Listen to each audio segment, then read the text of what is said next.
Hello my dear student, आप सभी का स्वागत है आपके अपने यूट्यूब चैनल लेट्स डिस्कस में। प्यारे स्टूडेंट, जैसा कि स्क्रीन पर देख रहे हैं, आज हम डिस्कस करने जा रहे हैं क्लास 10th का विषय हमारा साइंस होगा, जो कि असेसमेंट वर्कशीट नंबर 18 है और ये 7 मार्च 2022 के लिए होगा।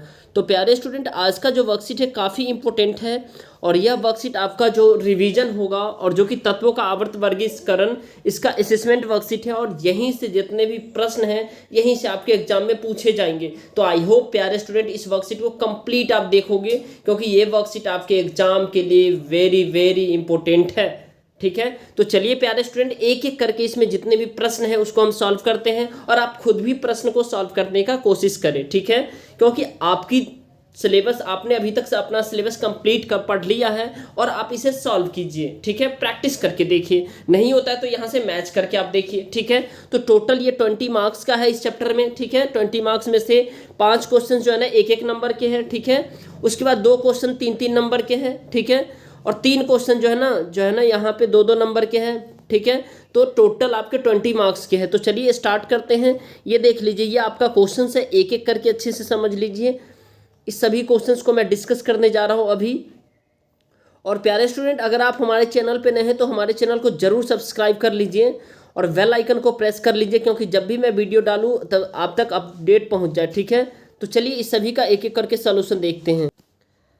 चलिए डियर स्टूडेंट, जैसा कि स्क्रीन पर देख रहे हैं, ये आपका जो क्वेश्चन नंबर फर्स्ट है, क्वेश्चन नंबर आपका यहाँ पे फर्स्ट है, जो डोबरेनाइट ट्रिक का उदाहरण लिखिए और उसको बताइए उसके आधार पर। ठीक है, तो एक उदाहरण बताना है। तो डोबरेनाइट ट्रिक में जो है ना, एक लिथियम लिख लीजिए, सोडियम लिख लीजिए और पोटासियम। और ये मोस्ट इंपॉर्टेंट क्वेश्चन है आपके एग्जाम पॉइंट ऑफ व्यू से, ये आपके एग्जाम में ये प्रश्न पूछे जाते हैं। ठीक है, प्यारे स्टूडेंट, इस वीडियो को जरूर लाइक कर दीजिए, चैनल पे नए हैं तो चैनल को सब्सक्राइब करके बेल आइकन को प्रेस कर दीजिए और अपने दोस्तों तक शेयर करिए। और टेलीग्राम का लिंक आपको डिस्क्रिप्शन बॉक्स में मिल जाएगा, वहां से आप टेलीग्राम पे ज्वाइन हो लीजिए ताकि आपको सबसे पहले इन्फॉर्मेशन आप तक पहुंच जाए। ठीक है, तो चलिए, तो देखिए पहला क्वेश्चन का आपको आंसर मिल गया। ठीक है, और ये मोस्ट इंपॉर्टेंट है, ये आपके एग्जाम में डेफिनेटली देखने को मिलेंगे। ठीक है, अगला प्रश्न है, नोबेल या उत्कृष्ट गैसों को अलग समूह में क्यों रखा जाता है? यानी नोबेल गैस जो भी है, ग्रुप 18, 18, जैसे हीलियम, हाइड्रोजन, हीलियम, नियन, आर्गन, क्रिप्टन, जेनन, रेडन, ये टोटल जो है ना डियर स्टूडेंट 7 अक्रिय गैस है जो कि ग्रुप 18 में है। ठीक है, यानी 18 में इस साइड से है और सारे के बाह्यतम इलेक्ट्रॉन में जो है ना क्या होता है, अंतिम सेल में 8 इलेक्ट्रॉन, यानी वो फुल फिल होते हैं। ठीक है, तो क्योंकि वे बेहद ही प्रतिक्रियाशील होते हैं और वे आमतौर पर अन्य तत्वों के साथ गठबंधन नहीं करते और जेनन को छोड़कर आवर्त सारणी के। ठीक है, तो ये आपका आंसर हो गया, एक नंबर का है। डोबरेनाइड के वर्गीकरण की क्या सीमाएं थी? डोबरेनाइड को 3 त्रिक ही मिले, यानी कुल 9 मिले। ठीक है, यही था उसका सीमाएं। ठीक है, यानी कमी। न्यूलैंड्स का अष्टक नियम बताइए, न्यूलैंड्स जो थे ना उनका अष्टक नियम क्या है, उसे आपको बताना है 1 मार्क्स में। तो न्यूलैंड्स का अष्टक नियम बताता है कि गुण 8वें तत्व के पहले के समान होता है, यानी 8वें तत्व के गुण पहले तत्व के गुण के समान होता है, जिसमें फ्लोरीन के बाद क्लोरीन 8वें तत्व है। इन्होंने बताया, किसने? न्यूलैंड्स ने। आई होप प्यारे स्टूडेंट ये आपको समझ में आ रहा है। अब आगे देखते हैं इसी में, मैंडलीफ की आवर्त सारणी का सिद्धांत क्या है? मैंडलीफ के जो आवर्त सारणी है वो किस आधार पे है? तो मैंडलीफ के आवर्त सारणी है जो तत्वों के गुण है उनके सापेक्ष परमाणु द्रव्यमान का आवर्त फल का अवधि कार्य होता है, यानी आवर्त कार्य फलन होता है। इसको आप लिख लीजिएगा, द्रव्यमान का आवर्त फलन होता है। यहाँ पे क्या लिखेंगे?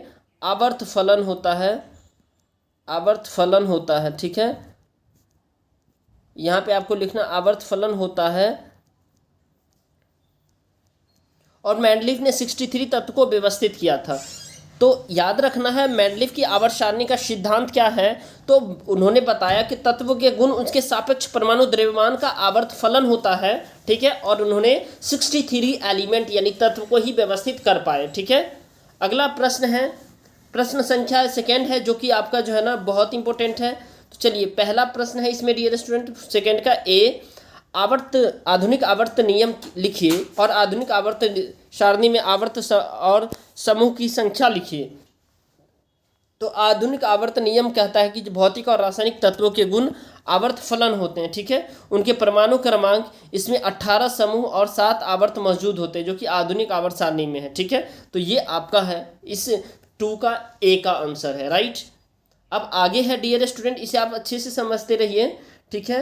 कह रहा नाम बताइए, यानी दो तत्व जिनके सबसे बाहरी कोष में एक इलेक्ट्रॉन उपस्थित होते हैं, उसका नाम बताना है।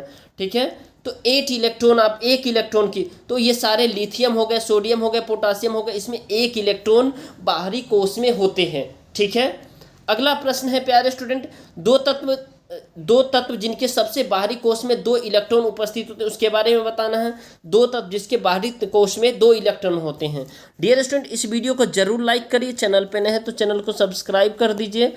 आप सपोर्ट करते रहिए और अपने दोस्तों तक शेयर कर दीजिए। ठीक है, टेलीग्राम का लिंक भी डिस्क्रिप्शन में मैंने दे दिया, वहाँ से ज्वाइन हो लीजिए ताकि आपको जो भी अपडेट हो वहाँ तक आपको जल्दी से मिल जाए। ठीक है, और जिन बच्चों ने ये कंप्लीट डियर स्टूडेंट ये असेसमेंट वर्कशीट किया है, समझिए वो उस बच्चे का एग्जाम बहुत ही ज़बरदस्त जाने वाला है। ठीक है, तो दो तत्व जिनके सबसे बाहरी कोष में 2 इलेक्ट्रॉन उपस्थित होते वो कौन है? मैग्नीशियम, कैल्शियम और स्ट्रोंटियम है। तो आप दो तत्व को लिखने के लिए बोला, मैंने 3 तत्व लिख दिया, तो अच्छी बात है। ऐसे तत्व जिनके सबसे बाहरी भाग में 2 इलेक्ट्रॉन होते हैं, तो कौन कौन से? मैग्नीशियम, कैल्शियम और स्ट्रोंटियम है। ठीक है, याद रखिएगा, मैग्नीशियम, कैल्शियम और स्ट्रोंटियम है। थर्ड है दो तत्व जिनके बाहरी कोष पूर्ण होते हैं, यानी 2 ऐसे तत्व लिखना है जिसके बाहरी कोष में पूरा यानी इलेक्ट्रॉन होता है। तो आप जानते हैं जो ग्रुप 18 यानी हीलियम और नियन के परमाणु में होते हैं, यानी हीलियम और नियम के 2 लिख लीजिए। हीलियम और नियॉन के बाहरी कक्षा में जो है क्या होता है?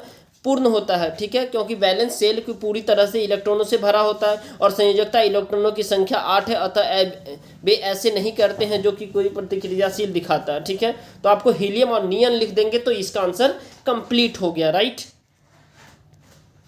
अब देखिए आगे का प्रश्न है प्यारे स्टूडेंट, प्रश्न संख्या 3 है। प्रश्न संख्या 3 है, लिथियम, सोडियम, पोटासियम ये सभी धातु जल से अभिक्रिया कर हाइड्रोजन गैस युक्त मुक्त करती है। यानी लिथियम, सोडियम, पोटासियम ये सभी धातु क्या करती है? जल से जब अभिक्रिया करेगी तो हाइड्रोजन गैस रिलीज करेगी। क्या इन तत्वों के इस परमाणु में कोई समानता है? ये बताना है। अगर समानता है तो बताइए। तो ऐसा समानता है तो देखिए, पहला लिथियम है, दूसरा सोडियम है और पोटासियम ये सभी धातु है जो कि समूह 1 से संबंधित है। किससे? समूह 1 से संबंधित है और उनके में एक वैलेंस इलेक्ट्रॉन है। ठीक है, यानी अंतिम कक्षा में जो है ना 1 इलेक्ट्रॉन है। राइट, और परमाणु उन सभी के पास एक ही इलेक्ट्रॉनिक है होते हैं। ठीक है, और इलेक्ट्रॉनिक विन्यास होते हैं, इसीलिए वे प्रत्येक तत्व समान दिखाई देते हैं। राइट, और पानी के साथ अभी प्रतिक्रिया करते समय रासायनिक गुण और हाइड्रोजन गैस मुक्त होते हैं। ठीक है, कौन सा? रासायनिक गुण और हाइड्रोजन गैस मुक्त होते हैं। तो आई होप प्यारे स्टूडेंट ये आंसर आपको पर्टिकुलर समझ में आया। आप इस वीडियो को जरूर लाइक करके कमेंट करके बताइए आपको कैसा लगा। प्यारे स्टूडेंट, सपोर्ट की ज़रूरत है, सपोर्ट करते रहिए। मैं आपको हमेशा आगे जो है ना आपका वर्कशीट हो गया आपसे को अपडेट देता रहूँगा। ठीक है, एक परमाणु का इलेक्ट्रॉनिक विन्यास 287 है, तो आप समझ जाइए जिसका 287 होता है वो क्लोरीन होता है। यह तत्व किस समूह और आवर्त से संबंधित होता है? तो जिस भी इलेक्ट्रॉनिक यानी परमाणु का इलेक्ट्रॉनिक विन्यास जो है ना 287 है तो वो होता है क्लोरीन, और यह तत्व किस समूह में? तो 17 में होता है। किसमें? 17, और जिसे हम हैलोजन भी कहते हैं। ऐसा इसीलिए क्योंकि क्लोरीन और फ्लोरीन का संबंध होता है। ठीक है, और इसमें कह सकते एक ही समूह के 17 और उन्हें हैलोजन कहा जाता है। कौन सा? हैलोजन कहा जाता है। ठीक है, यानी अल्कली मेटल होता है, हैलोजन होता है, हैलोजन। या नेक्स्ट है हीलियम, एक अक्रिय गैस है, जबकि नियॉन की अक्रियशीलता अत्यंत कम है। इनके परमाणु में कोई समानता है? बताइए। इनके परमाणु में अगर कोई समानता है तो ये बताइए। तो बेहद ही समानता है, जैसे हीलियम और नियन के परमाणु में होता है क्या? समानता होता है। कैसे होता है ये आपको देखना है। देखिए, उनके वैलेंस सेल पूरी तरह से इलेक्ट्रॉन से भरा होता है। क्या होता है? इनके जो वैलेंस सेल है ना वो कंप्लीटली इलेक्ट्रॉन से भरा होता है। राइट, और संयोजकता इलेक्ट्रॉन की संख्या 8 होती है। कितने होती है? 8 होती है। और इसके बाद आप देखेंगे अतः वे ऐसे नहीं करते हैं कि कोई प्रतिक्रियाशीलता दिखाए। राइट, तो आई होप कि आपको ये समझ में आ गया है डियर स्टूडेंट। ये कोई प्रतिक्रियाशीलता नहीं दिखाता है। ठीक है, एक बार इसे अच्छे से देख लीजिए। ये 3rd क्वेश्चन है। देखिए, आप इस वीडियो को ज़रूर लाइक करें प्यारे स्टूडेंट। चैनल पे नए हैं तो चैनल को सब्सक्राइब कर दीजिए। ठीक है, लाइक कीजिए और अपने दोस्तों तक शेयर करिए। चैनल पे नए हैं तो चैनल को सब्सक्राइब कर दीजिए, ठीक है। और कमेंट करके, एक छोटा सा कमेंट करके बताइए आपको ये वीडियो कैसा लगा। और टेलीग्राम का लिंक आपको डिस्क्रिप्शन बॉक्स में मिल जाएगा, ठीक है।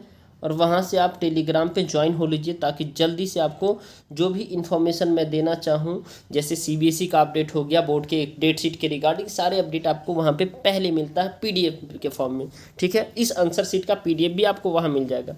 तो चलिए फिर मिलते हैं अगले अपडेट के साथ, तब तक के लिए bye bye, take care, have a nice day.